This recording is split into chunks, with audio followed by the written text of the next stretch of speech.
మీలో 26వ తేదీ గురువారం రాత్రి 11 గంటల ప్రాంతంలో దైవజనులు మోహన్ రావు గారు ప్రభునందు నిద్రించారు. వారి యొక్క భూస్థాపన ఆరాధన ఈరోజు ఉదయం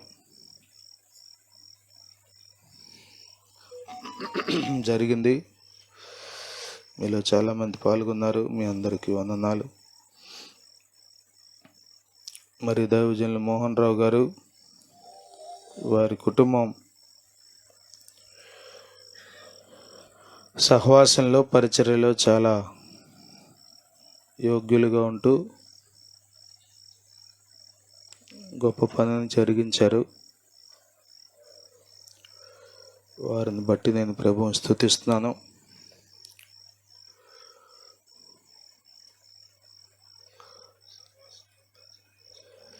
దేవుని వాక్యాన్ని చూద్దాం.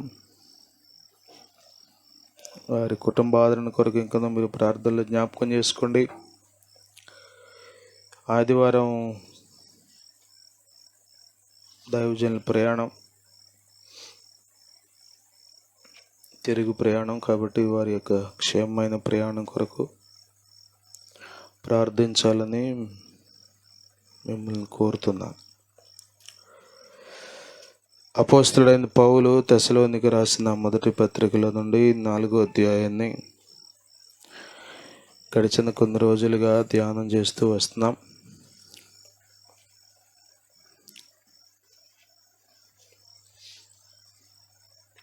పదకొండు 12 వచనాలు. సహోదరులారా, మీరు ప్రేమయందు మరి ఎక్కువగా అభివృద్ధి నొందుచుండవలెననియు సంగమునకు వెలుపటి వారి ఎడల మర్యాదగా నడుచుకొనుచు మీకేమీ కొదువు లేకుండానట్లు మేము మీకు ఆజ్ఞాపించిన ప్రకారము మీరు పరుల జోలికి పోక మీ సొంత కార్యములు జరుపుకొనుట ఎందును మీ చేతులతో పని చేయుట ఎందును ఆశ కలిగి ఉండవలెనని మిమ్మను హెచ్చరించుచున్నాను.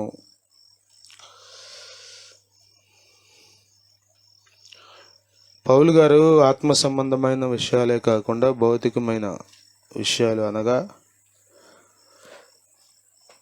యేసుక్రీస్తు నామమందు విశ్వాసం ఉంచి నమ్మి బాప్తిసం పొంది అపోస్తలుల బోధలో, సహవాసంలో, రొట్టె విరుచుటలో, ప్రార్థనల్లో ఎడతెగక ఉండవలసిన ఒక వ్యక్తి ఎలా ఉండాలి భూమి మీద అనే విషయాలు, ఒక మాటలో చెప్పాలంటే చిన్న చిన్న విషయాలను కూడా ఆయన చాలా స్పష్టంగా సంఘానికి తెలియపరిచాడు. ఎలాగోలా బ్రతికేయడం కాదు దేవుని పిల్లల లక్షణం. ఏదో ఒకటి చేసేయడం కాదు దేవుని పిల్లల యొక్క బాధ్యత. ప్రతి దానిలోనూ, ప్రతి విషయంలోనూ మనం దేవుని చిత్తాన్ని గ్రహించి అలాగు చేయుట మనకు క్షేమం, మనకు ఆశీర్వాదం. ప్రేమలో అభివృద్ధి పొందాలని జ్ఞాపకం చేశాడు. అలాగే సంఘానికి వెలుపటి వారి ఎడల మర్యాదగా నడుచుకోవాలని, ఏమీ కొదువు లేకుండానట్లు. స్తోత్రం, హల్లెలూయా. ఏమీ కొదువు లేకుండా ఉండాలంటే ఏం చేయాలో ఇక్కడ జ్ఞాపకం చేశాడు. దేవుని స్తోత్రం. కొద్దిమంది ఎప్పుడూ కొదువు కలిగి ఉంటారు. నాకేమీ కొదువా నాదుడుండా అని పెద్ద ఆయన పాట రాశారు. యెహోవా నా కాపరి, నాకు లేమి అంటే కొదువ.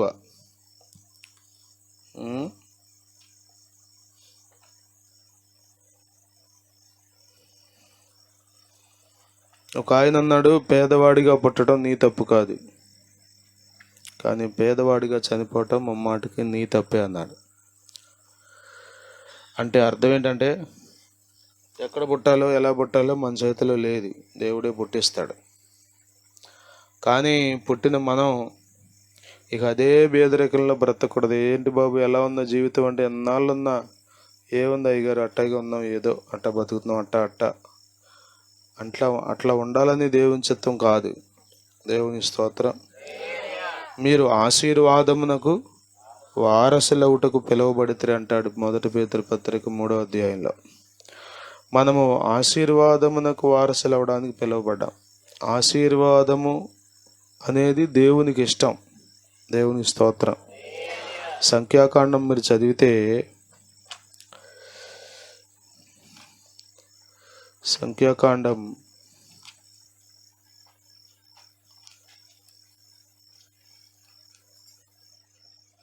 24వ అధ్యాయం 1వ వచనంలో బిలాము బాలాకు చేత ప్రేరేపించబడి ఇశ్రాయేలీయులను శపించాలనుకున్నాడు.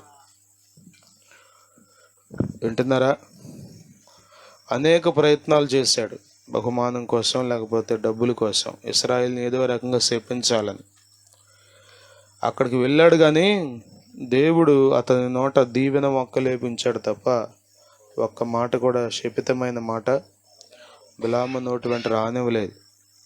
అప్పుడు బిలాము అంటున్నాడు, తెలుసుకున్నాడంటే ఏం తెలుసుకున్నాడంటే, ఇశ్రాయేలీయులను దీవించుట యెహోవా దృష్టికి మంచిదని బిలాము తెలుసుకొనినప్పుడు.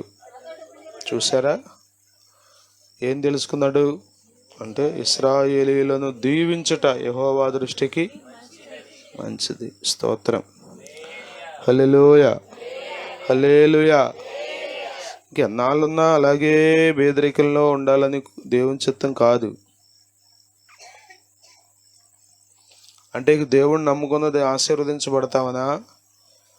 అది కూడా కాదు. కానీ నీ ఉన్న స్థితిలో నీవు ఉండవు. దేవుడు నిన్ను స్థిరపరుస్తాడు. దేవుడు నీ అవసరతలు తీరుస్తాడు. దేవుడు నీకు మేలు చేస్తాడు, కొదువ లేకుండా చేస్తాడు. దేవుని స్తోత్రం. హల్లెలూయా.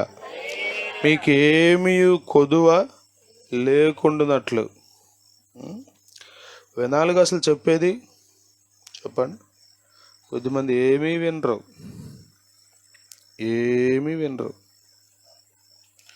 ఉదయం 9 గంటల నుండి మాకు ఇందాక 6 వరకు కృష్ణా జిల్లాలో ఉన్న హెడ్ మాస్టర్లందరికీ ట్రైనింగ్ ఇచ్చారు కలెక్టర్ గారు. ఆశ్చర్యం ఏంటంటే ఆయనే కూర్చున్నాడు ట్రైనింగ్ ఇవ్వటానికి.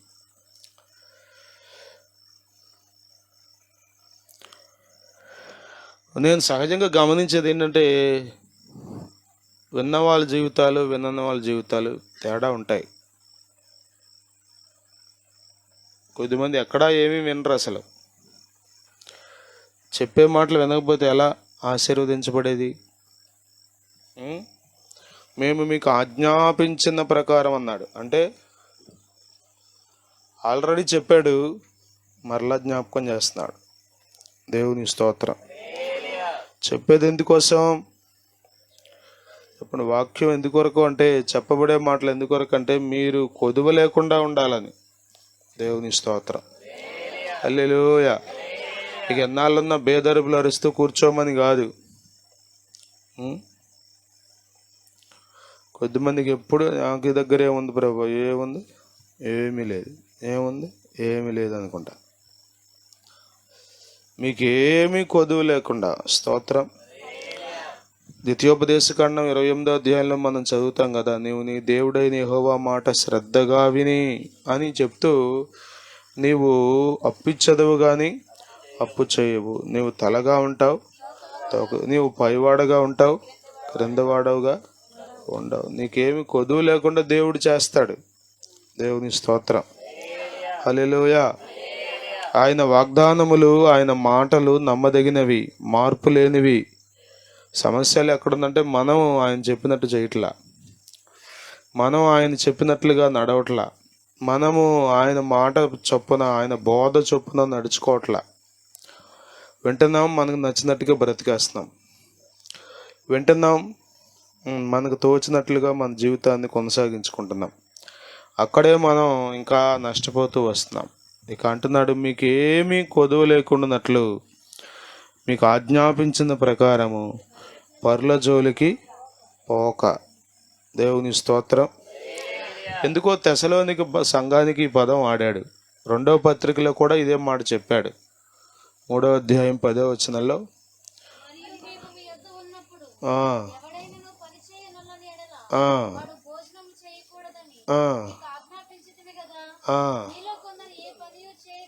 మీలో కొందరు ఏ పని చేయక పర్ల జోలికి పోవచ్చు.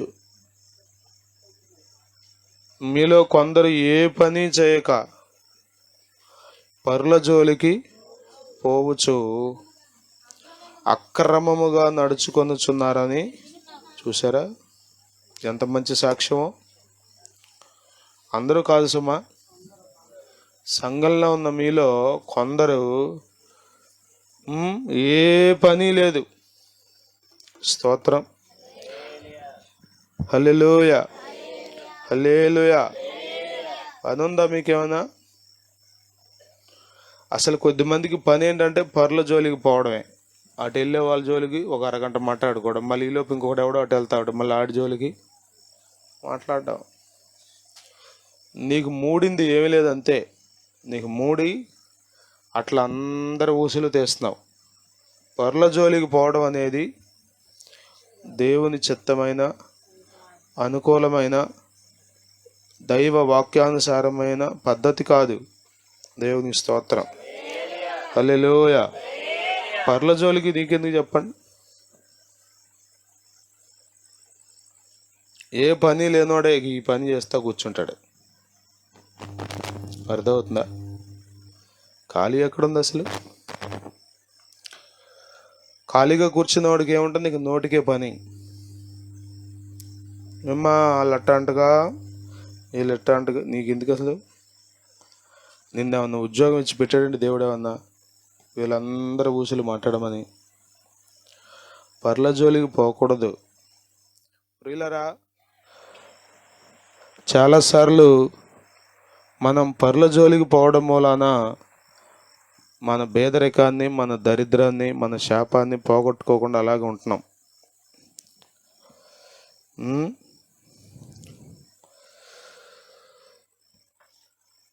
తిమోతి పత్రికలో, 1 తిమోతి పత్రికలో 5వ అధ్యాయంలో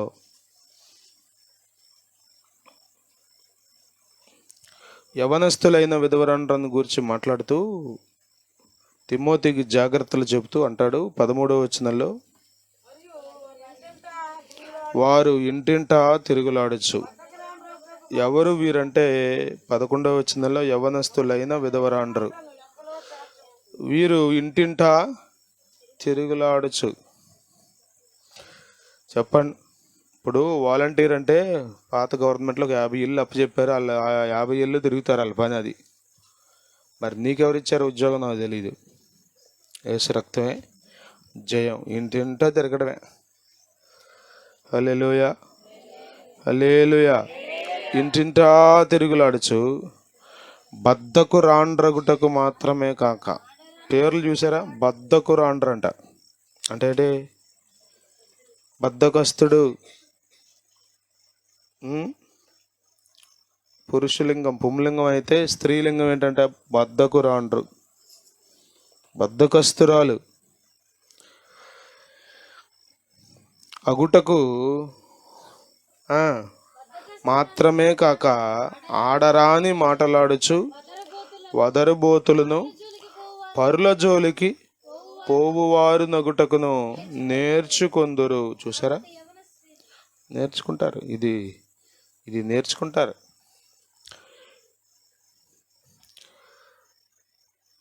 స్త్రీలారా, పురుషులారా, మీ కుటుంబంలో పర్ల జోలి ఒకవేళ నీ భార్య తీస్తే నువ్వు చెప్పాలి, అమ్మ మనకు వాళ్ళ జోలి ఎందుకు,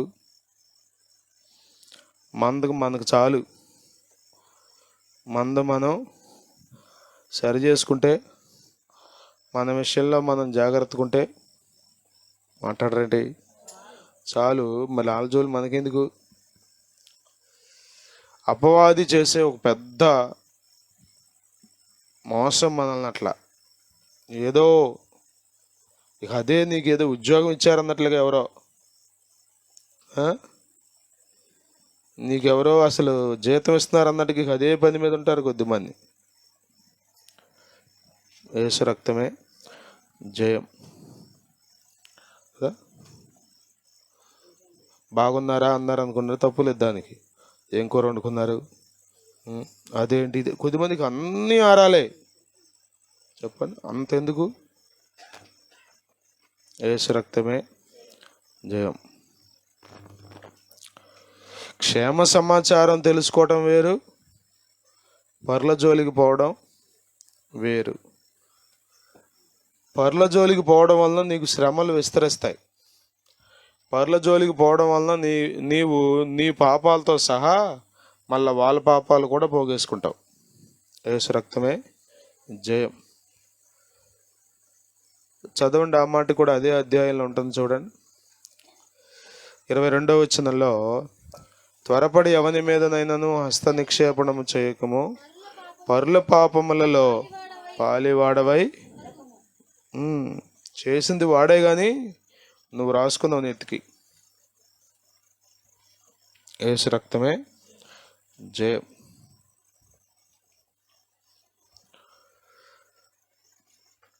మీరు బాగా గుర్తుపెట్టుకోవాల్సిన సంగతి ఏంటంటే, మన గురించే మనకు చాలా విషయాలు తెలియదు. మన గురించే మనకు చాలా విషయాలు తెలియదు.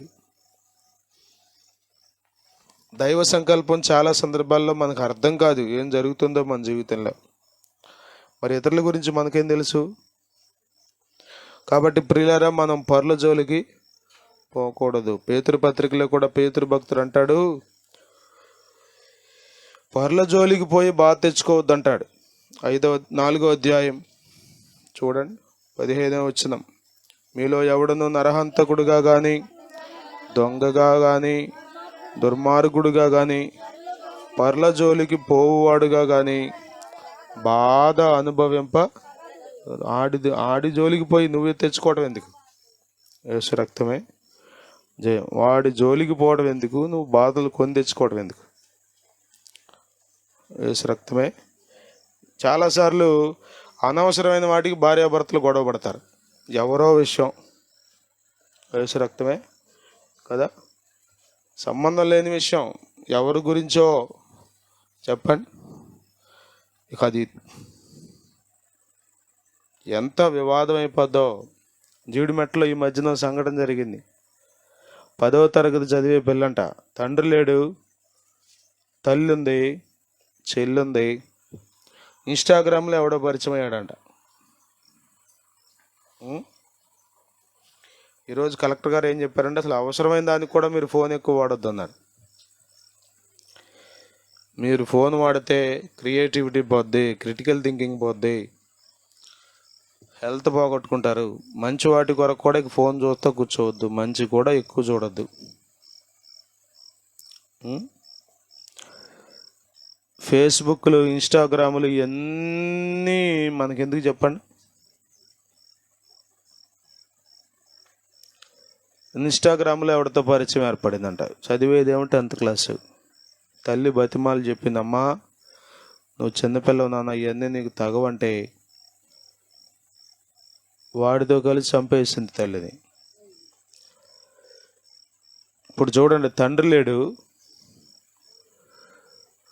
తల్లి చచ్చిపోయింది, అక్క జైలుకి వెళ్ళింది, చెల్లెలు మాత్రం చెయ్యని నేరానికి అనాథ అయిపోయింది. 14 సంవత్సరాలు 13 సంవత్సరాలు అంట, 8ో 7ో చదువుతుంది. వాడెవడి కోసమా చెప్పండి? వాడు తమ్ముడు కలిసి వచ్చి ప్లాన్ ఇచ్చింది తల్లిని చంపడానికి. ఎట్లా చంపాలి, ఆమె ఉంటే మన ఆటలు. అసలు వాడెవడు చెప్పండి? పరుడు వాడు. ఈమెవరో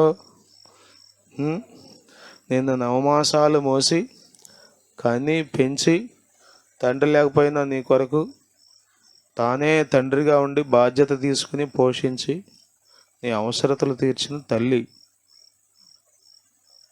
ఎవరు ముఖ్యం నీకు అంటే, ఈ దినాల్లో యవనస్తులకి ఇవేమీ అసలు అర్థం కావట్లా. అయితే చావడం, లేకపోతే చంపేయడం. ఈ రెండే వాళ్ళకి తెలిసింది. అయితే చావడం, లేకపోతే చంపేయడం, ఈ రెండే అనుకున్నారు జీవితం. చావడం చంపేయడం తేలికే, కానీ ఆ తర్వాత ఉంటుంది అసలు తిప్పలు.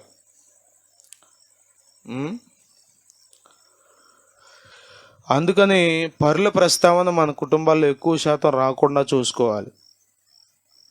వాక్యపు ప్రస్తావన మీరు తీసుకోవాలి ఎక్కువ సార్లు. మీరు దేవుని గురించి మాట్లాడుకుంటుంటే మీ గుండెలు మండుతాయి, మీ జీవితాలు ప్రభావితం చేయబడతాయి, మీ తప్పొప్పులు మీకు అర్థమవుతాయి. ఆ విధంగా మీరు దీవించబడడానికి అవకాశం ఉంటుంది. పర్ల జోలికి మాట్లాడుకుంటే చెప్పండి, ఆ ఇంటి సంగతులన్నీ ఏ ఇంటికి, పొరుగింటి విషయాలన్నీ చాటింపు వేసేవమ్మా. అక్కడి మాటలు ఇక్కడ చెప్పి మంచిని చెడుగా మార్చి. ముసలమ్మ ముచ్చట్లు అన్నాడు బైబిల్లో పౌలు గారు. ఆ పదాలండి మరి ఎట్లా వచ్చినాయో. ముసలోడి ముచ్చట్లు కాదయి, ముసలోడికి ఏముండవు ఈ ముచ్చట్లో. ఈ ముచ్చట్లు ఎట్టేది కదా, అపవిత్రములైన, చదువుతారా మాట తిమోతి పత్రికలోనే, నా మీద కోపం పెట్టుకోకుండా స్త్రీలు ఈ విషయంలో జాగ్రత్తగా ఉండాలి. 4వ అధ్యాయం 7వ వచనంలో స్త్రీలు ఈ అపవిత్రమైన ఇతరుల గురించిన సంగతులు మనము జాగ్రత్తగా వాటిని దూరం చేసుకోవాలి. ఒకవేళ ఇప్పటికీ అలవాటు అయిపోయి ఉంటే దేవుని పాదాల దగ్గర కూర్చొని ప్రార్థన చేసుకుని, ప్రభువా వీటి మీద నాకు జయమివ్వని అడగాలి. మీ భక్తి ఏంటో తెలుసా? 4 గోడల మధ్యలో హడావుడి చేయటమే కాదు, వ్యర్థమైన వాటిని విడిచిపెట్టడం కూడా భక్తిలో ఒక భాగం. దేవునికి స్తోత్రం. హల్లెలూయా, హల్లెలూయా. మందులు వేసుకుంటే ఆరోగ్యం ఎలా వస్తుందో, తినకూడని వాటిని తినకుండా ఉంటే కూడా మనం పత్యం అంటారు కదా దాన్ని, అది చేస్తే కూడా మనం తొందరగా కోలుకోవడానికి అవకాశం ఉంటుంది.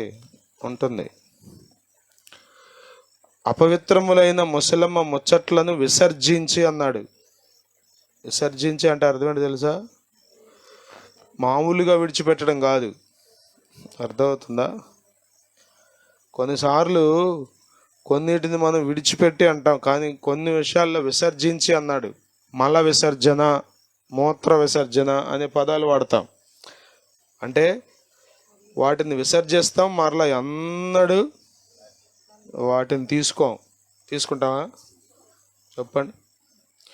అది విసర్జించవలసిన వాటిని. అయ్యగారు చెప్తారు కదా, కులగోత్రాలు మలమూత్రాలు విసర్జించాలంట.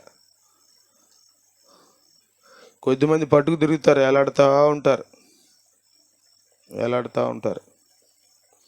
ప్రియులరా, మనము చాలా భయభక్తులు కలిగి జీవించాలి.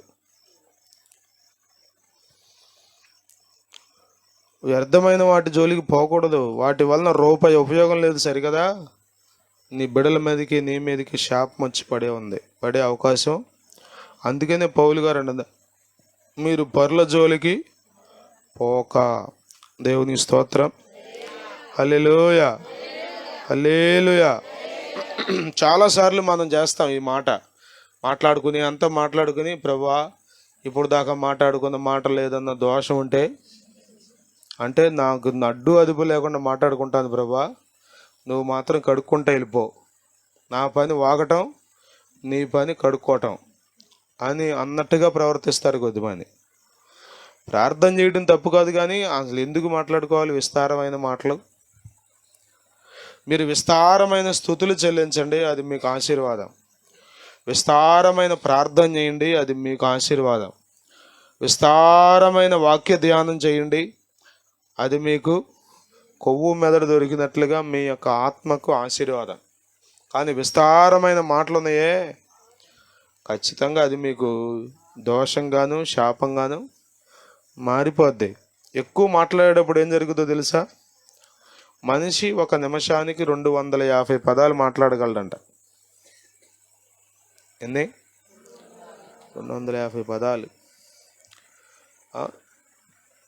ఈ వోకల్ కార్డ్స్, ఈ స్వరపేటికలో శబ్దం పడొద్దంట. జస్ట్ శబ్దమే పడొద్ది, నోట్లో నుంచి అక్షరాలు వస్తాయి, పదాలు వస్తాయి. ఇవన్నీ దేవుడు ఏర్పాటు చేసింది కదా. మనం చిన్నప్పుడు ఏం నేర్పుతాం? చిన్నగా ఒక్కొక్క మాట తాత అత్త అని మొదలెడతారు మన వాళ్ళు. మాటలు రావట్లేదే గారు, ప్రార్థన చేయండి అని. ఇక వచ్చిన తర్వాత చూడండి, ఆడు ఇసురుతూ ఉంటాడు, పేలుతూ ఉంటాడు, ఏది పడుతుంది మాట్లాడుతూ ఉంటాడు. ఎలా ఎలా అంటే అలా ప్రవర్తిస్తాడు వాడి నోటి మాటలతో. ప్రియులరా, మనము పరుల జోలికి పోకుండా జాగ్రత్త పడాలి. దేవుని స్తోత్రం, హల్లెలూయా. కదా, వెళ్తున్న కుక్క తోక పట్టుకుంటే ఏం జరుగుద్ది? అది పరుల జోలికి పోతే కూడా అంతే, మీకు జరిగే నష్టం అంతా ఇంత కాదు. ఈ అవుట్లెట్ అంటారు చూసారా? అవుట్లెట్ సహజంగా ట్యాంక్ క్లీన్ చేసిన తర్వాత నీళ్లు బయటికి పోవడం కోసం చిన్న రంధ్రం పెడతాం, అవుట్లెట్. మీరు పరుల జోలికి పోవడం అనే దాన్ని అవుట్లెట్గా తీసుకుంటే దాన్ని ముయ్యాలి, అది ఆపాలి. అప్పుడు మీ ఆశీర్వాదాలు నిలబడతాయి. అప్పుడు మీకు కొదువు లేకుండా దేవుడు ఆయన తన మహిమలో ప్రతి అవసరత తీరుస్తాడు. దేవుని స్తోత్రం, హల్లెలూయా. నా అక్కరలు తీర్చువాడా, నీ రెక్కల నీడకు చేర్చువాడా, నా అక్కరలు తీర్చువాడా, నీ రెక్కల నీడకు చేర్చువాడా, నీటిలో మానుయేలువై నాకు నా పజయాలన్నిటిలో యెహోవా నీసివై నాకు జయధ్వజమైతివా. సర్వాంగ సుందరా సద్గుణ శేఖరా, యేసయ్యా నిన్ను సియోనులో చూచెదా.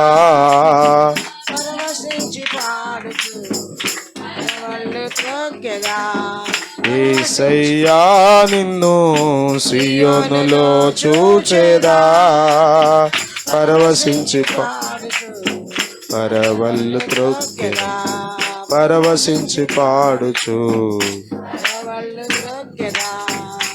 నా శాపములు బాపినావా, నా ఆశ్రయపురమైతివా, నా శాపములు బాపినావా,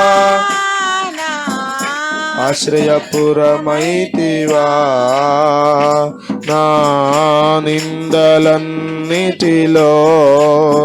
యెహోషాపాతువై నాకు న్యాయము తీర్చితివా. నా నిందలన్నిటిలో యెహోషాపాతువై తీర్చితివా.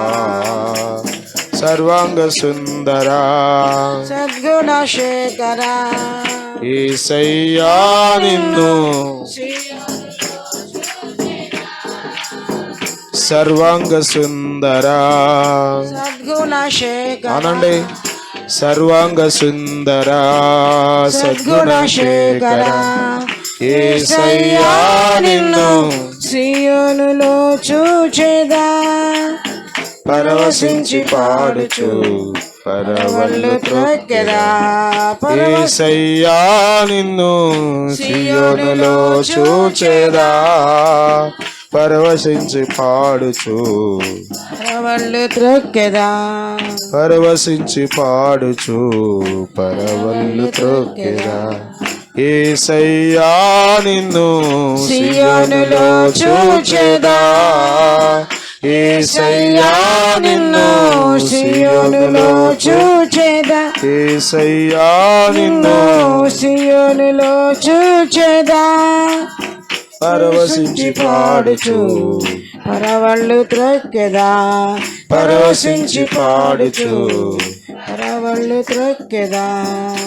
నా కరలు తీర్చినావా నీ రెక్కల నీడకు చేర్చినావా నా కరలు తీర్చినావా నీ రెక్కల నీడకు చేర్చినావా నా పదయమున్నిటిలో యెహోవా నిస్సివై నాకు జయ ధ్వజమైతివా నా ప్రజలన్నిటిలో యెహోవా నిస్సివై నా జయ ధ్వజమైతివా. సర్వాంగ సుందర సద్గుణ శేఖర సద్గుణ శేఖర యేసయ్యా నిన్ను సియోనులో చూచెదా యేసయ్యా నిన్ను సియోనులో చూచెదా.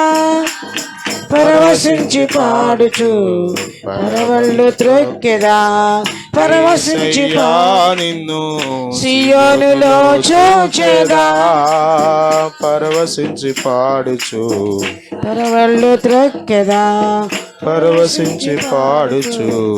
పరవళ్ళు త్రొక్కెదా. హల్లెలూయా హల్లెలూయా. డాక్టర్ గారు ఒక పావు గంట చప్పట్లు కొడితే బతుకుతావు లేకపోతే పోతావు అన్నారు అనుకోండి, మీరు అరగంట కొడతారు. ఏంటిది? పాస్ట్ గారు చెప్తే కొట్టరు, మీరు డాక్టర్ గారు చెప్తే ఎంతసేపు అయింది కొడతారు. యేసు రక్తమే ఎంత ఆరోగ్యమే తెలుసా చప్పట్లు కొట్టడం.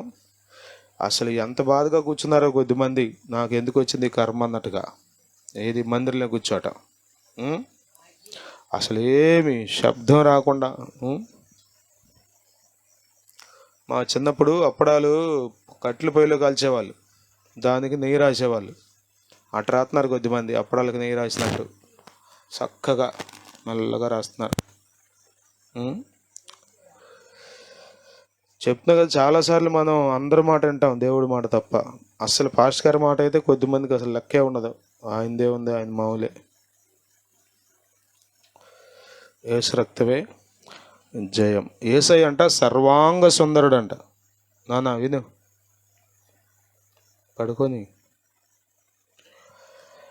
సర్వాంగ సుందరుడు చెప్పండి అంటే ఏంటి? అన్ని అంగాలు చెప్పండి. ఆయన నోరు కూడా సుందరం. దేవుని స్తోత్రం. నీ ముఖము మనోహరము, నీ స్వరము మాధురి. ఆయన స్వరం, నోరు ఎట్లా ఉంటుందంట? పరమగీతంలో రాయబడింది, ఆయన నోరు అతి మధురం అంటాడు.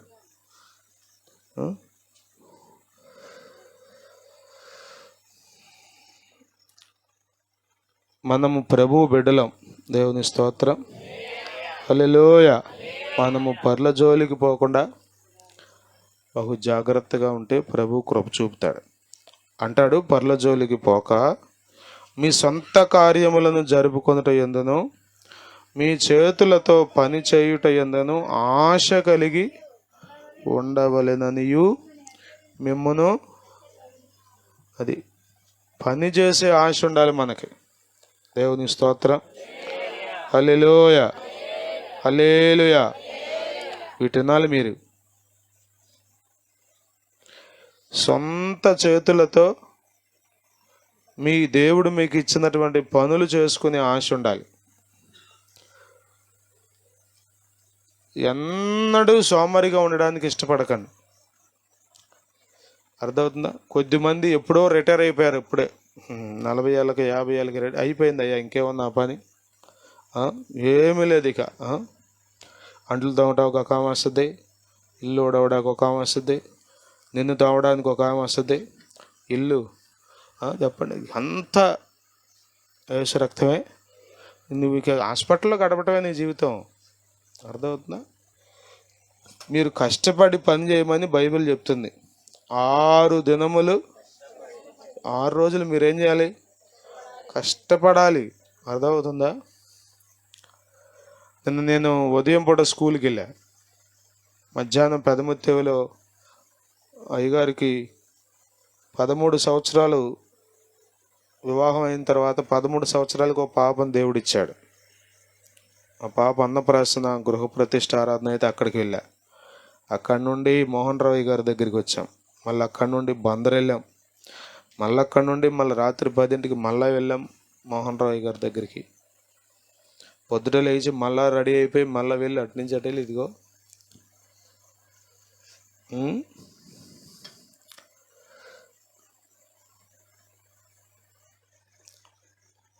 అన్నీ వదిలిపెట్టి సేవ చేయడం మంచిదే, కానీ కష్టపడి పని చేస్తూ సేవ చేయడం కూడా కష్టమే. అది దేవుడు పౌలు గారి ద్వారా మనం నేర్చుకోవచ్చు. మీరు చదవండి, ఇదే తెస్సలోనిక పత్రికలో ముందు అధ్యాయంలోకి రండి, 2వ అధ్యాయంలో 9వ వచనం చూడండి. అవును సహోదరులారా, మా ప్రయాసమును కష్టమును మీకు జ్ఞాపకమున్నది కదా. మేము మీలో ఎవనికైనాను భారముగా ఉండకూడదని. హలో, అపోస్తలుడైన పౌలు గారు అంటే రాత్రింబగళ్ళు కష్టము చేసి జీవనము చేయుచు. చూసారు, రాత్రింబగళ్ళు కష్టం చేశాడంట. మనం కష్టపడినంతకాలం ఆరోగ్యంగా ఉంటాం, ఆశీర్వదించబడతాం. ఎప్పుడైతే సుఖాన్ని కోరుకుంటామో అప్పుడు అన్ని రోగాలు రావడం ప్రారంభిస్తాయి. అర్థమవుతుందా మీకు? మనం ఈ ఈ ఈ ఈ మెషిన్స్ వచ్చినాయి చూసారా, ఈ వస్తువులు వచ్చినాయి. ఈ వస్తువులన్నీ మనల్ని పాడు చేయడానికే. అర్థమవుతుందా? స్త్రీల కోపం కానీ అవన్నీ చెప్పండి మనం కష్టం లేకుండా చేసినాయి. పౌలు మీరు చదివితే అపోస్తల కార్యాలు 16వ అధ్యాయంలో పౌలు గారు 18వ అధ్యాయం 3వ వచనం మీరు చదివితే అకుల ప్రిస్కిల అనేటువంటి వారి ఇంటి దగ్గర కొరింథీ పట్టణంలో పౌలు ఉన్నాడు. అకుల ప్రిస్కిలలో డేరాలు కుట్టుకునేవారు. పౌలు కూడా అదే పని చేస్తున్నాడు కాబట్టి కాపురం ఉండెను. వారు కలిసి పని చేయుచుండిరి. దేవుని స్తోత్రం. కలిసి కబుర్లు చెప్పుకుంటున్నారని లేదు కదా. మన వాళ్ళు కలిసి కబుర్లే, కలిసి పని చేసుకునే రోజులు ఉండేవి. మేము చిన్నప్పుడు అలా ఉండేవి. అందరూ కలిసి ఒక పొలం వెళ్ళేవాళ్ళు, తర్వాత ఇంకొకరి పొలం అట్లా చేసుకునేవాళ్ళు. ఇక ఇప్పుడు లేదు. చెప్పండి, కూర్చొని తినేవాళ్ళు ఎక్కువ అయ్యారు, పని చేసేవాళ్ళు తక్కువ అయ్యారు. చెప్పండి, యేసు రక్తమే జయం. ఇంటిల్లి బాధి కష్టపడుకుంటే ఎన్ని డబ్బులు వస్తాయి చెప్పరేంటి? ఆ సొల్లు కబుర్లు ఆపేసి కొంచెం చేతి పని చేసుకోవడం నేర్చుకుంటే 4 హుక్సులు కొడితే 10 రూపాయలు వస్తాయి. ఇంకెక్కడ కొడతాలయ్యా, ఊరు పొమ్మంటుంది. పోరాదు, మరి ఎందుకు ప్రాణం తెస్తావు? పోరాదంట, ఎందుకు ఊరికి భారం. పని తప్పించుకోవటానికి ఆ మాటలు చెప్పకూడదు. అర్థమవుతుందా? మీరు చిన్న పని చేస్తే డబ్బులు వస్తాయి. కబుర్లు చెప్తే ఎవరైనా డబ్బులు ఇస్తారా? కబుర్లు చెప్తే ఇదిగో గంట కబుర్లు చెప్తే 100 రూపాయలు ఇస్తాను వాళ్ళు ఎవరైనా ఉన్నారా? అది నీ ఎనర్జీ వేస్ట్ తప్ప ఏమీ లేదు. కష్టపడి స్త్రీలు మరి ముఖ్యంగా కష్టపడి పని చేయాలి. మీరు బైబిల్లో చదివితే అకుల ప్రిస్కిల ఇద్దరు కష్టపడి పని చేసినట్టు రాయబడింది. పౌలు గారు కష్టపడి పనిచేశాడు. యేసు ప్రభుని గురించి మీరు చదివితే యేసు ప్రభు 30 సంవత్సరాలు సేవకు రాకముందు తల్లిదండ్రుల దగ్గర ఉండి కష్టపడి పనిచేసినట్లుగా మనం చూస్తాం.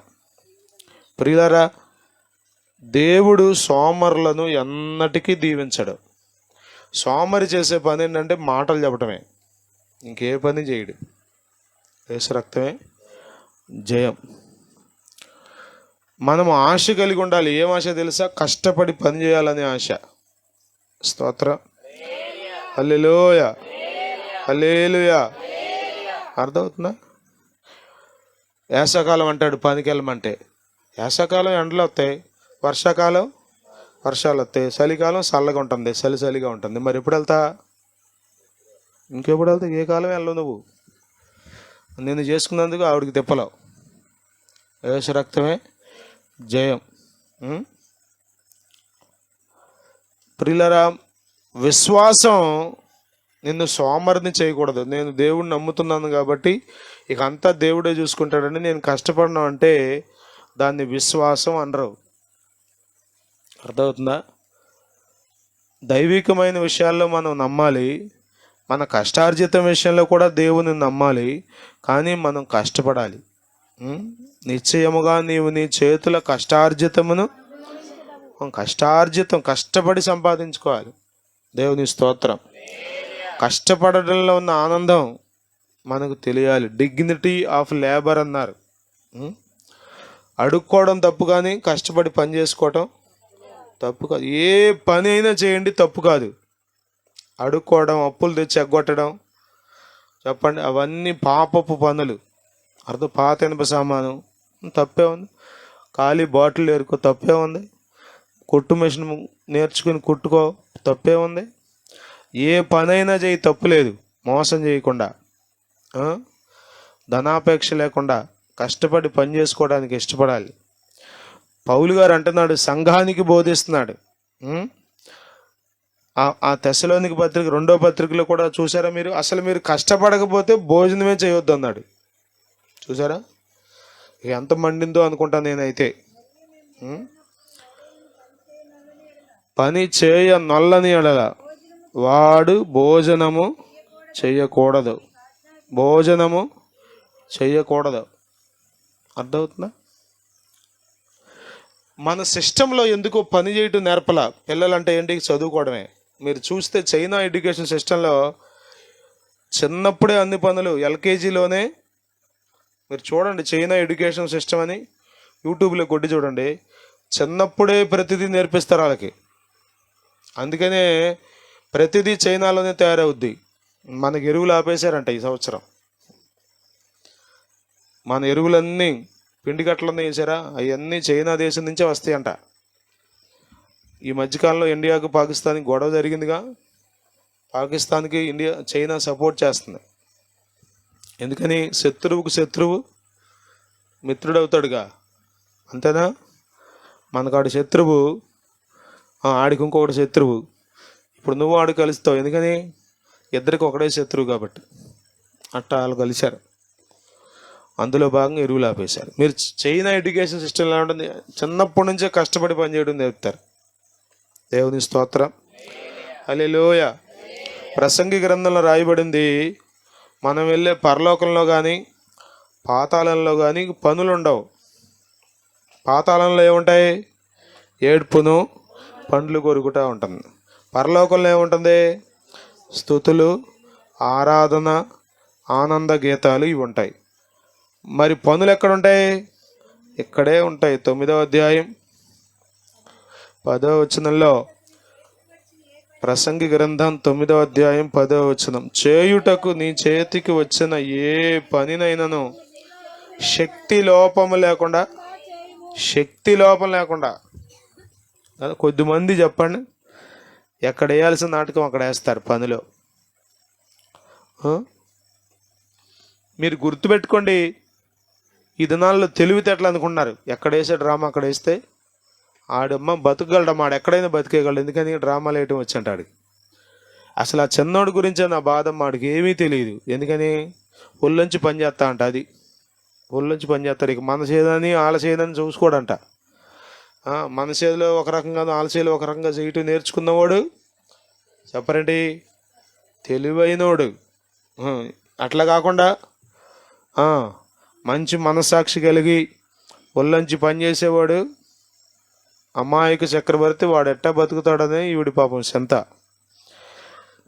చింతపడ మాకు, అసలు బతికేది ఈడే. ఆ టక్కుటమ్మారి ఇజ్జలు నేర్చుకున్నాడు. ఎప్పుడు ఆరిపోద్దో తెలియదు ఆడు దీపం. యేసు రక్తమే జయం. ప్రభువు చెప్పండి, యథార్థవంతుల పక్షంగా ఉంటాడు. దేవుని స్తోత్రం. హల్లెలూయా. యథార్థవంతులకు ఆయన ఏ మేలు చేయక మానడు అని 84వ కీర్తనలో మనం చదువుతాం కదా. యథార్థవంతులు అంటే ఏంటి చెప్పరండి?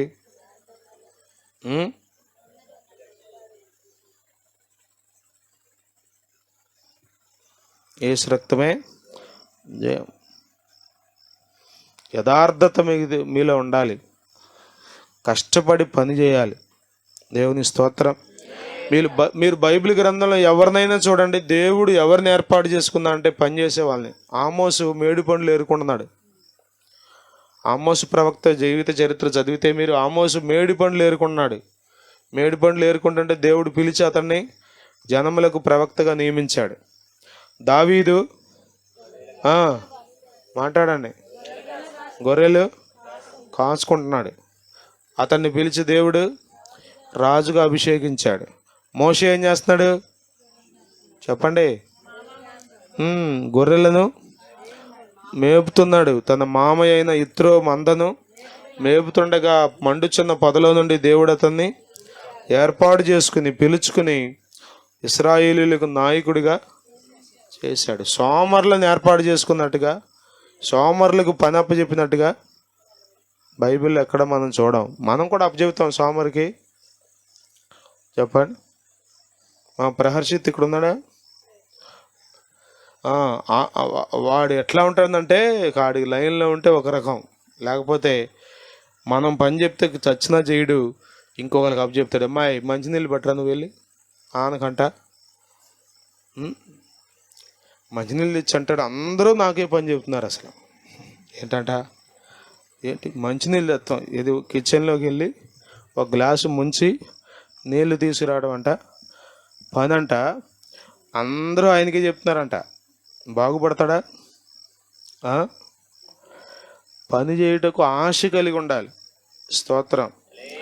ఇంకేం పని చెప్తారు? ఒకప్పుడు పిల్లలు ఎట్లా ఉండేవాళ్ళంటే స్కూల్లో మాస్టర్ పిలిస్తే పండగగా ఉండేది. నన్నే పిలిచాడు మాస్టారు, నాకే పని అప్పు చెప్పాడని. ఇప్పుడు పని చెప్తే పరిస్థితి లేదు. చెప్పినా వినపడినట్టు అడిపోతున్నారు. ఎరా ఎన్నిసార్లు పిలిచానరా నిన్ను? నన్ను అనుకోలేదు సార్. ఎంత తెలివిగా ప్రవర్తిస్తున్నారో. పౌలు అంటున్నాడు, పని చేయుట యందును తమ సొంత చేతులతో, లేకపోతే దేవుడిచ్చినటువంటి కార్యాలు, మీ సొంత కార్యములు, అది పర్లజోలికి పోవద్దు. మీ పనిలో నువ్వు ఉండు. దేవుని స్తోత్రం. హల్లెలూయా, హల్లెలూయా, హల్లెలూయా.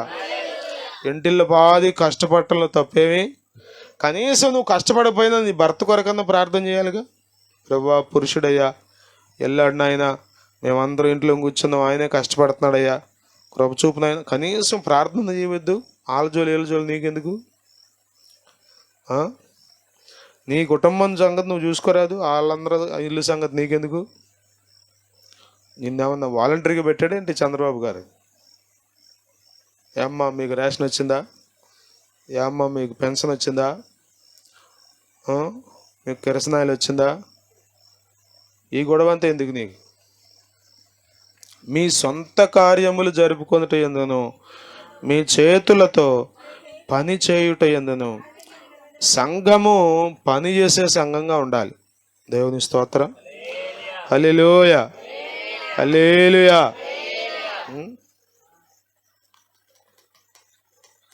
2 లైట్లు పెట్టి క్రికెట్ ఆడుకుంటారా అంటే ఇప్పుడు ఆడతారేలో బుర్రలు గోగుతా పుస్తకాలు మోసేసి నాకు ఎందుకు వచ్చింది కర్మ అన్నట్టు కూర్చున్నారు బాయ్స్. 2 లైట్లు పెట్టి 3 వికెట్లకు ఇచ్చి ఒక బాల్ బ్యాట్ ఎత్తామరా బాబు ఆడుకోండి ఈ పూట కంటే, మనం అర్ధరాత్రి లేచి చూస్తే ఆడుతూనే ఉంటారు వాళ్ళు. కానీ ప్రార్థనలో కూర్చోనేండి, యథా తండ్రి తదా కుమారుడని మీరు ఆసక్తి ఉంటే మీ పిల్లలు కూడా ఆసక్తి కలిగి ఉంటారు. స్తోత్రం. హల్లెలూయా, హల్లెలూయా. సొంత కార్యములు జరుపుకొనుట యందును, మీ చేతులతో పని చేయుట యందును ఆశ కలిగి. చేతులు లేని వాళ్ళు కూడా పని చేస్తున్నారు తెలుసా మీకు? కాళ్ళు లేని వాళ్ళు కూడా పని చేస్తున్నారు, ఏదో పని. ఈ చేతులు కాళ్ళు ఉన్నవాడు ఉన్నాడే, వీడు దున్నపోతులాగా తిరుగుతాడు. ఆ దేవుడు అన్ని అవయవాలు ఇచ్చాడు కదా నీకు, కష్టపడి పని చేసుకోవద్దు. అవయవాలు లేని వాళ్ళే పని చేసుకున్నారు కదా.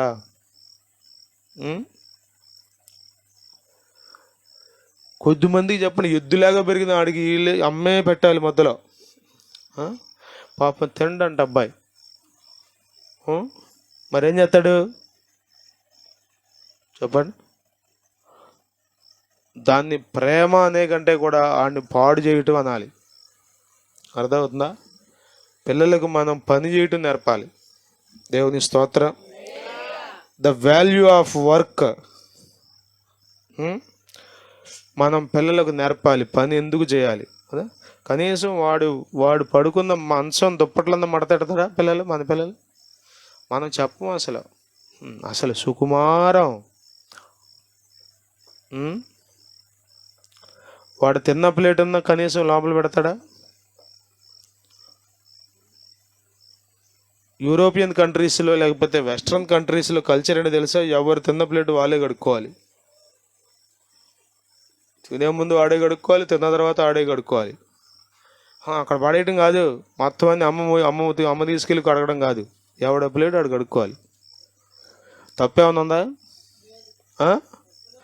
ఏమీ లేదు. పని చేయాలి. దేవుని స్తోత్రం. బద్ధకంగా ఉండకూడదా? కొద్దిమంది ఎంతసేపు ఏదో ఒక సాకు చెప్పి తప్పించుకోవటమే. పని అంటే చాలు యేసు రక్తమే జయం. పని తప్పించుకోవడానికి ప్రార్థనలో కూర్చోకూడదు మీరు. కొద్దిమంది పని తప్పించుకోవడం కోసం ఈరోజు నేను ప్రార్థన 3 గంటలు ఏంటంట చెప్పరేంటి? పిండి పోసింది ఆమె, అది రుబ్బి ఒడియాలు వేద్దామని ప్లాన్ వేసింది ముందు రోజు రాత్రి. ఈమెకి తెలిసింది ఇప్పుడు ఏంటి నేను ఈ పూట 3 గంటలు దేవుని సందులో ఉండి ప్రార్థన చేయాలని నిర్ణయం తీసుకున్నా. ఇక ఆ ఒడియాలు ఆరేదాకా ఇప్పుడు ప్రార్థనలోనే ఉంటుంది, ఒడియాలు వేసేదాకా కాదు. యేసు రక్తమే. పని తప్పించుకుంటానికి ప్రార్థనలో కూర్చోకూడదు. పని చేయాలి, ప్రార్థన చేయాలి. స్తోత్రం. హల్లెలూయా. పని చేసేవాడు అన్నాడు దరిద్రుడు అవడం.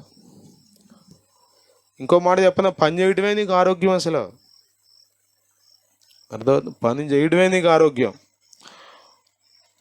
ఇప్పుడు జనాలందరికీ చెప్పేది ఏంటో తెలుసా? మీరు కష్టపడండి, ఏదో ఒక శారీరక శ్రమ చేయండి, చేస్తే మీకు చెప్పండి డయాబెటీస్ రాదు.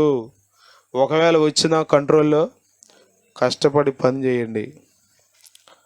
పని చేయరు కదా, ఉద్యోగస్తులేమో పని చేయరు కదా. బ్యాంకులో వాళ్ళకి ఏం పని? అట్లా కూర్చొని ఏసీలో కూర్చుంటారు, పాపం అల్లాడిపోతారు వాళ్ళు.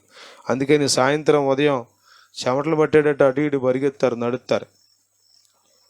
మనమేమనుకున్నాం హాయిగా సుఖపడుతున్నాడు ఆడని. హాయిగా సుఖపట్ల, ఆడికి ప్రాణం మీదకి వస్తుంది కంప్యూటర్ మీద కూర్చొని. కళ్ళు పోతున్నాయి, వెన్నుముక సమస్యలు వస్తున్నాయి, రకరకాల ఆరోగ్య సమస్యలు. సాఫ్ట్వేర్ వాళ్ళకి అల్లాడిపోతున్నారు. ఎందుకని? 9 గంటలు 8 గంటలు కంప్యూటర్ ముందు కూర్చోవడమేగా, గుడ్లు గోబలేక కళ్ళు అట్ట పెద్ద చేసుకొని చూసుకోవడమేగా. మనమేమనుకున్నాం నీడబట్టుని చేసుకున్నాడు బాగున్నాడని. ఆడనుకున్నాడు, అది ఆడు చూడు హాయిగా, ఆడికి ఏ ఎక్సర్సైజ్ లేదు, ఏ వాకింగ్ లేదు, ఏ రన్నింగ్ లేదు, ఏ జాగింగ్ లేదు. అసలు ఆడి కష్టం ఆడికి చాలు. అటు డబ్బులు వస్తున్నాయి, ఇటు ఆరోగ్యానికి ఆరోగ్యం అనుకున్నాడు వాడు. యేసు రక్తమే. నూనె తినకూడదు, ఉప్పు తినకూడదు, అవి తినకూడదు, ఇవి తినకూడదు. ఎవడికి అన్నీ? పని చేయనోడికి. కష్టపడి పని చేసినోడు నువ్వు రాళ్ళు తిన్నా చెప్పరేంటి? నువ్వు బొద్దుటే నేను నూనె టిఫిన్ తిన్నానమ్మా, నూనె టిఫిన్ లేదు, గారి లేదు, బూరు లేదు. కోడతాడు, పని చేస్తాడు, మధ్యాహ్నానికి మిషన్ రెడీ. మళ్ళీ ఏముందని? కష్టపడి పని చేస్తే చెప్పండి, 1 ఆశీర్వాదం, 2 ఆరోగ్యం. కానీ మనమేం కోరుకున్నాం చెప్పండి? పని చేయకూడదు. తేలిగ్గా దొరికేది ఏమైనా ఉందా?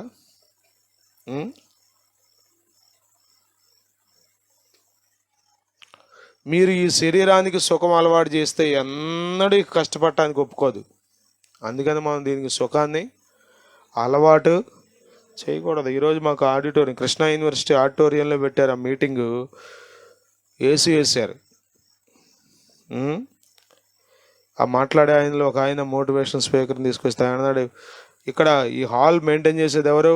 ఏసీ కంట్రోల్ లేదు, ఇంకా తగ్గించను అన్నాడు. అంటే టెంపరేచర్ ఆయన సాల్తల్లా కోట్ వేసుకొచ్చాడు. ఎందుకు వేసవకాలం కోటు? సత్తంటే మంటెక్కి మామూలు బట్టలకే. కొంతసేపు ఉన్నాడు, ఇక తీసాడు, మెల్లగా తీసి పక్కనెట్టాడు. యేసు రక్తమే. ఏసీలో అలవాటు పడిన ప్రాణాలు ఎట్లా ఉంటాయి? ఇంకా తగ్గించడమే టెంపరేచర్. 19 సార్ల 18 పెట్టు, 17 పెట్టు, ఏమవుతావు నువ్వు? ఏముండదు. ఏసీ అంటే ఏంటి తెలుసా? నువ్వు పీల్చుకునే గాలి ఎక్కడే ఉంటుంది, వదిలిపెట్టే గాలి ఎంత ఆరోగ్యమో నీకు తెలుసా? ఏసీ ఉంటే నీకు ఎంత ఆరోగ్యమో. వదిలే గాలి అక్కడే ఉంటుంది. వదిలే గాలి ఏముంటుంది? కార్బన్ డైఆక్సైడ్ ఉంటుంది. పీల్చే గాలి ఏముంటుంది? ఇక పీల్చే గాలి వదిలే గాలి ఒకటే. అప్పుడేమొద్ది? కార్బన్ డైఆక్సైడే పీలుస్తూ ఉంటావు. అది నీ ఊపిరితిత్తులకు ఆరోగ్యం, నీ ఒంటికి ఆరోగ్యం. చెప్పండి, అసలు నువ్వు డాక్టర్ దగ్గరికి వెళ్ళవసరలా. అంతేనా? చాలామంది తెలియట్లా. చక్కగా ఆరు బయట పడుకుని ఉన్నాళ్ళు ఏమైనా ఉన్నాయి తిప్పలో, ఏదో కుడితే 4 దోమలు కుట్టినాయి పోయినాయి అంతే తప్ప. నేను ఒకప్పుడు అమ్మ అట్ట పడుకునేవాడిని, ఇప్పుడు అంతా అసలు ఇక లేదు. చెప్పండి. ఏసీ కూడా ఆందో ఒక రోజు నీకు, ఏసీ కూడా ఆందో. ఏసీ రక్తమే జయం. శరీరం సుఖపెట్టే కొద్దీ ఇంకా సుఖం అడుగుద్ది. దేవుని స్తోత్రం. హల్లెలూయా, హల్లెలూయా. అర్థమవుతుందా? చపాతీ పిండి కలిపే మెషిన్ వచ్చిందంట. ఇక మనం ఏం చేయవసలు, పిండి పోసి నీళ్ళు పోతే అదే కలిపేస్తుంది. అంటే నొక్కకుండా చేతులు నిప్పెట్టకుండా. నిన్న అసలు ఎంత భయంకరమో కదా. కష్టపడి పని చేసుకుని పెట్టుకోవడం ఇష్టం లేదు స్త్రీలకు అసలు. నువ్వు నుంచుని బాగా చెబుతున్నావు మైకి కట్టుకుని, మాకు అతనే తిప్పాలనుకున్నారా? అందులో ఆరోగ్యం ఉంది. ఆశ ఉండాలి మీకు. ఏం ఆశ? మీ చేతులతో చెప్పరండి, చెప్పరండి. మీ చేతులతో చూసుకోండి ఒకసారి. మీ చేతులు ఇచ్చాడా దేవుడు? చేతులు ఆరోగ్యంగా ఉన్నాయా? ఈ చేతులతో కష్టపడాలి. దేవుని స్తోత్రం. హల్లెలూయా, హల్లెలూయా. అంతేగా నీ చేతులతో ఆడిని సాధించడం కాదు. ఆశ కదా. పౌలు ఎంత చక్కగా మాట్లాడుతున్నాడు. మీ చేతులతో పని చేయుట యందును ఆశ కలిగి ఉండాలి. మనంతా ఆశ ఏంటి తెలుసా? ఎప్పుడు రిటైర్ అయిపోదామా అని. పెద్ద అమ్మాయి పెళ్లి చేశా, చిన్న అమ్మాయిది అయిపోయింది, ఇంకేముంది అమ్మాయికి నేను హాయిగా ఒక ముద్ద తిని, సిగ్గులేదు ఆ మాట చెప్పడానికి. ఆఖరి రోజు వరకు మనం పని చేయాలి. దేవుని స్తోత్రం. హల్లెలూయా, హల్లెలూయా, హల్లెలూయా. పనులు మనువులో లేవు. ఎక్కడా? అక్కడ ఏమీ లేవు. పనులన్నీ ఇక్కడే. స్తోత్రం. హల్లెలూయా, హల్లెలూయా. ఎవరిని కదపండి, అంతా తేలిగ్గా అయిపోవాలి పని. వంట మేస్త్రిని అడగండి, ముందు రోజు రాత్రి వచ్చి పాలు కాచి పెరిగి తోడెట్టాలంటే నువ్వు ఎక్కడున్నావురా నాయన, 2 బకెట్లు తెచ్చుకో అయిపోద్ది. 2 బకెట్లు తెచ్చుకో అయిపోద్ది అంటే ఎట్టా అయిపోద్ది? మనం కూడా అంతేగా. సరుకులు తెచ్చుకోవాలి, కూరగాయలు కోసుకోవాలి. ఇదంతా ఎందుకంటే క్యాటరింగ్కి ఇచ్చేసాను. క్యాటరింగ్కి ఇచ్చేసానంట. ఏమీ లేదంట, మొత్తం వాళ్ళు ప్లేట్లో పెడతారంట. కుదిరితే వీలైతే వాళ్ళు కూడా కొంచెం నవిలి పెడితే నవలకుండా పని అయిపోద్ది, మింగేయచ్చు డైరెక్ట్గా. మళ్ళీ పళ్ళు ఇవన్నీ దవడలు ఇవన్నీ నొప్పులు లేకుండా సగం నవ్వులేసి అక్కడ పెట్టారనుకోండి, మిక్సీలో పట్టేసినట్టుగా పట్టేస్తే మెల్లగా మింగేయచ్చు. భోజన నవ్వులు బాపూజీ అన్నట్టుగా గుట్ట గుట్ట మింగొచ్చు. ఏం ఆశలు ఉన్నాయి మనకి చెప్పండి? చేతులతో పని. స్తోత్రం. హల్లెలూయా. చదవండి 2వ పత్రిక 3వ అధ్యాయం 12వ వచనం కూడా చదవండి. మీరు నెమ్మదిగా పని మెల్లగా మొదలెట్టండి పని. అట్టి వారు నెమ్మదిగా పని చేయొచ్చు, సొంతముగా సంపాదించుకొనిన ఆహారము భుజింపవలెనని మన ప్రభువైన యేసుక్రీస్తు పేరట వారిని ఆజ్ఞాపూర్వకముగా. ఆజ్ఞది నువ్వు చేసి తీరాల్సిందే. పని చెప్పండి, చేయాల్సిందే. దేవుని స్తోత్రం. హల్లెలూయా, హల్లెలూయా. బహుగా సుఖపడ్డాడంట ఒకడు బైబిల్లో. ప్రతిదినం, ఒకరోజు కాదు. అయ్యగారు మలమల మాడిపోతున్నాడు అక్కడ. యేసు రక్తమే సుఖం అనేది మంచిది కాదు. సుఖపడాలని ఆశపడకండి, కష్టపడి పని చేయాలని ఆశపడండి. దేవుని స్తోత్రం. హల్లెలూయా, హల్లెలూయా, హల్లెలూయా. రూతు గ్రంథం మీరు చదివితే ఆమె పని చేస్తూ ఉందంట. పొద్దుటే వచ్చింది అయ్యా, మధ్యలో భోజనానికి లేచింది తప్ప అసలు ఎక్కడ పని ఆపలేదంటున్నాడు పనివాడు. 2వ అధ్యాయం 6వ వచనం చూడండి.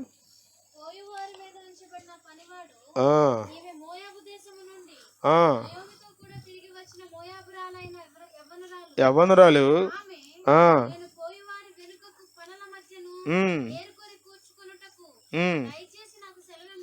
అడిగాను. ఆమె వచ్చి ఉదయము మొదలుకొని ఇది వరకు ఏరుకొను చూడను. ఉదయం మొదలుకొని పని చేస్తానే ఉంది. కొంచెం సేపు మాత్రమే కూర్చుందంట. మందంతా రివర్సు. కొంచెం సేపు పని, ఎక్కువసేపు రెస్ట్. అలసిపోయాను అయ్య గారు.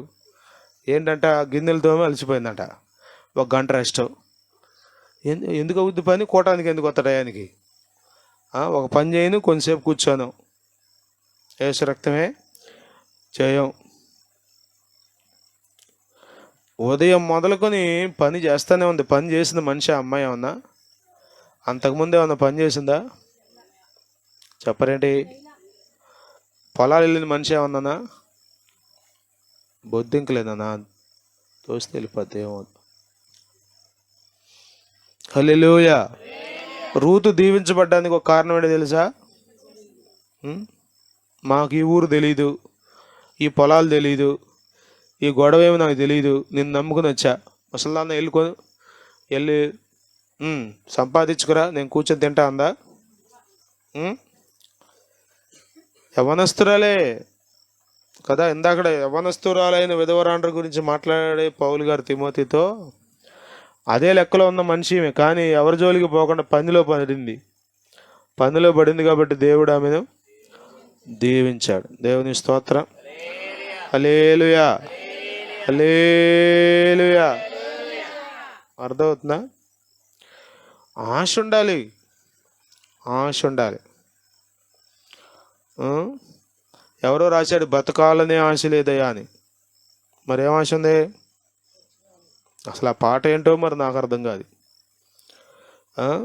మనకు ఆశ ఉండాలి, బతకాలని, బాగుపడాలని, ప్రయోజకులు అవ్వాలని, బిడ్డలు యోగ్యులు అవ్వాలని, కుటుంబం వర్ధిల్లాలని ఆశ ఉండాలి.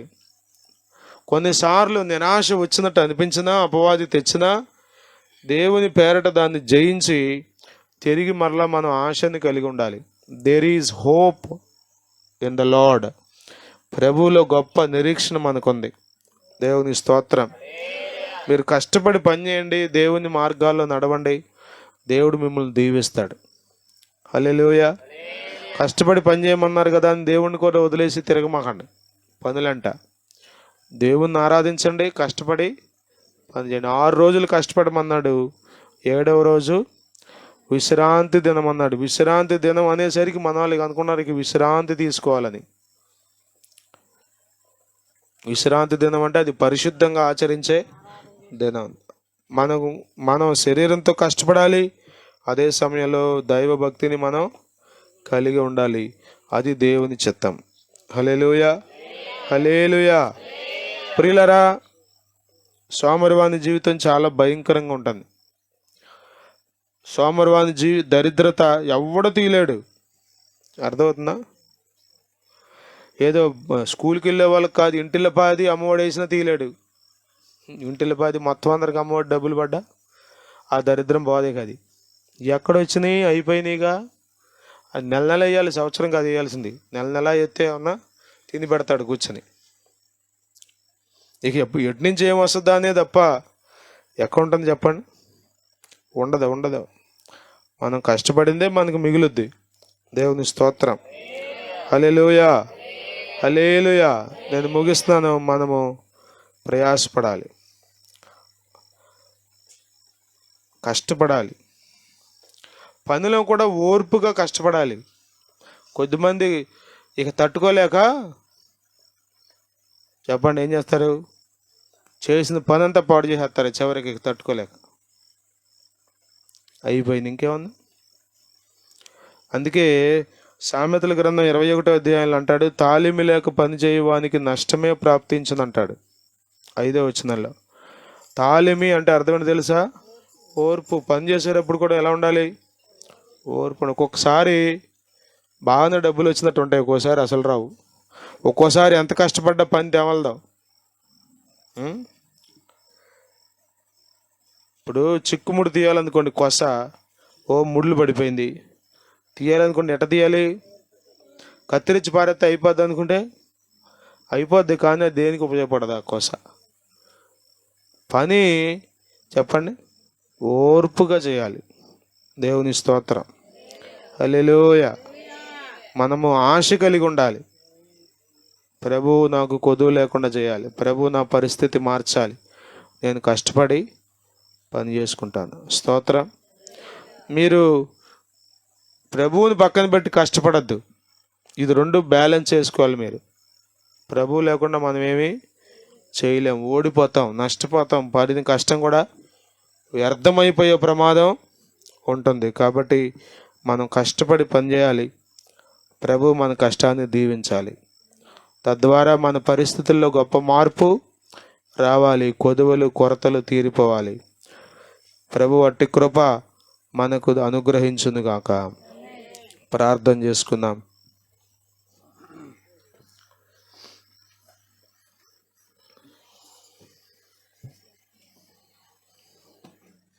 పరిశుద్ధుడైన తండ్రి, కృప కలిగిన దేవా, నీ వాక్యం మాకు అర్థమగినట్లుగా చేయండి నాయనా. పర్ల జోలికి పోవద్దన్నావు అయ్యా. వ్యర్థమైన మాటలు మా నోటి వెంట రాకుండా, వ్యర్థమైన చూపులు మాకు లేకుండా చేయండి. ఇతరుల గురించి మాకెందుకు ప్రభువా? నీవు మమ్మల్ని పుట్టించావు, నీవు మమ్మల్ని బ్రతికించావు, ఎంతవరకు కాపాడావు. ఇక ముందు కూడా నమ్మకంగా ఉండడానికి, నీ పనిలో ఉండడానికి, మా సొంత కార్యములు జరుపుకునే విషయంలో, చేతులతో పనిచేసే విషయంలో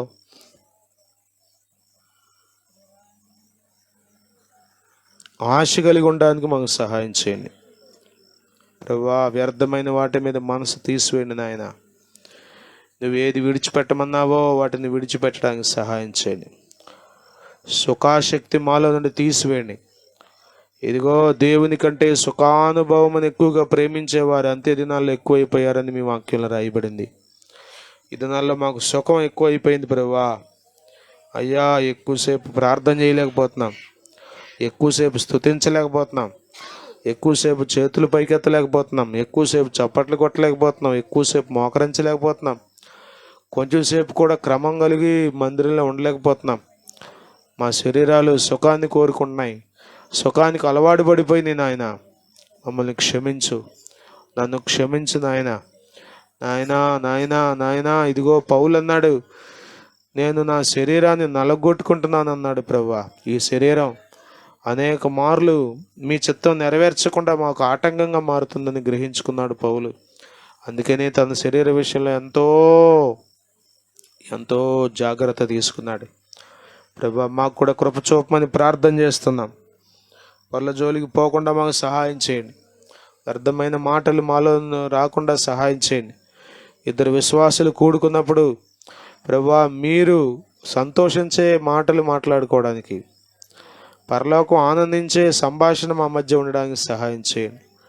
పరుల గురించి మాకెందుకు ప్రభువా?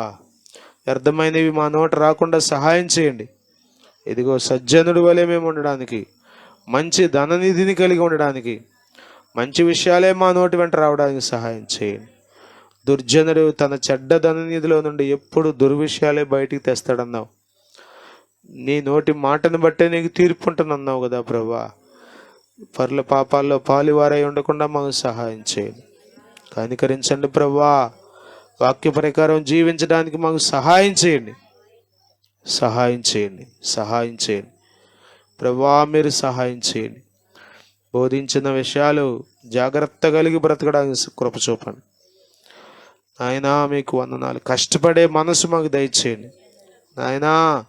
ఈ శరీరం సుఖమే కోరుకుంటుంది, ఈ శరీరం సౌకర్యాలే కోరుకుంటుంది ప్రభువా. ఈ శరీరం ఇంకా ఇంకా సుఖపడాలని ఆశిస్తుంది. నాయనా ఇదిగో నీవు చెప్పావు నీతిమంతుడు ఇంకా నీతిమంతుడుగానే ఉండనిమ్మన్నావు. అవును ప్రభా, ఇంకా పని చేసే కృప, ఇంకా నీతిగా ఉండే కృప, ఇంకా భక్తి చేసే కృప, ఇంకా కష్టపడే కృప మాకు దయచేయండి. ఇదిగో నాయన 99 సంవత్సరాల వయసులో అబ్రహాము ఇదిగో మందలోకి పరిగెత్తుకెళ్ళి దూడను తెచ్చి సిద్ధం చేసి శారమ్మకి ఇచ్చాడు. శారమ్మ 3 మానికలు పిండి పిసికి రొట్టెలు చేసిందయ్యా. వారి కష్టపడ్డారు నాయన వృద్ధాప్యంలో కూడా. అవును ప్రభా, మేము ఇప్పుడే ముసలాళ్ళం అయిపోయాం. వృద్ధులే కష్టపడ్డారు బైబిల్లో.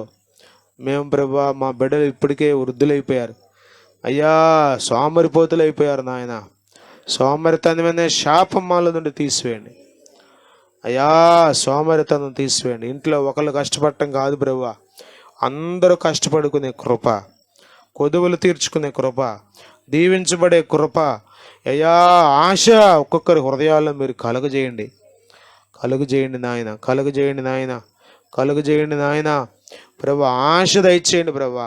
ఆశ లేకుండా ఎలా దీవించబడతాం? ఆశ లేకుండా నీ కృపను ఎలా పొందుకుంటాం ప్రభా? యాకోబు ఎబ్బోకు రేవు దగ్గర పెనుగులాడాడు. అతని గుండెల్లో ఒక ఆశ, ప్రభు నన్ను దీవించాలని. యొబ్బేజు ప్రార్థన చేశాడు, నా సరిహద్దులు విశాలపరచబడాలని ఆశపడ్డాడు ప్రభా. ఇదిగో ఆ పాపాత్మురాలైన స్త్రీ నీ పాదాల దగ్గర కూర్చుని కన్నీళ్లతో నీ పాదాలు తుడిచింది, కడిగింది నాయన. ఎంతో ప్రయాసపడింది, ఆశపడింది. ఆమె ఆశను నీవు తీర్చావు నాయన. జక్క ఎంతో ఆశపడి చెట్టు కూడా ఎక్కేశాడు ప్రభా. అవును నాయన, మేమేం చేయగలుగుతున్నాం? మాలో ఆశలు లేవు నాయన. బాగుపడాలని ఆశ లేదు, చదువుకోవాలని ఆశ లేదు, మా బిడ్డలకి పైకి రావాలని ఆశలు లేవు అయ్యా. తేలిగ్గా ఎలా చదువు వస్తుందనే ఆలోచనే తప్ప, కష్టపడుకోవాలి, కొన్నిసార్లు నిద్రైనా పక్కన పెట్టి చదువుకోవాలనే మనసు మా బిడ్డలకు దయచేయండి. యోగ్యులుగా చేయండి, ప్రయోజకులుగా చేయండి. వ్యర్థమైన వాటి మీద మనసు దృష్టి తీసివేయండి నాయన. గాలిగా సోమరిపోతులుగా తిరగనివద్దు ప్రభా. చెడుకు అలవాటు పడనివద్దు నాయన. మా శరీరం సుఖానికి అలవాటు పడనివద్దు ప్రభా.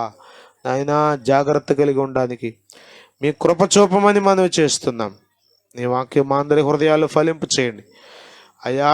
వాక్యం అంతా విని నాయన గాలికి కొట్టుకుపోయినట్లుగా వదిలేస్తే ఏం ప్రయోజనం ప్రభా? విన్న వాక్యాన్ని జాగ్రత్తగా పట్టుకుని మా జీవితాల్లో అవలంబించుకుని మీ దీవెనలు పొందుకోవడానికి ప్రతి ఒక్కరికి నీ కృప చూపమని మనవి చేస్తూ, ఈ రాత్రి మీరు మాతో ఉన్నందుకై, నీ వాక్యాన్ని మాకు అనుగ్రహించినందుకై స్తుతులు చెల్లిస్తూ, రేపటి ఆరాధన కొరకు మమ్మల్ని అందరినీ సిద్ధపరచమని నజరేయుడైన యేసుక్రీస్తు నామములో ప్రార్థిస్తున్నాము తండ్రి, ఆమేన్.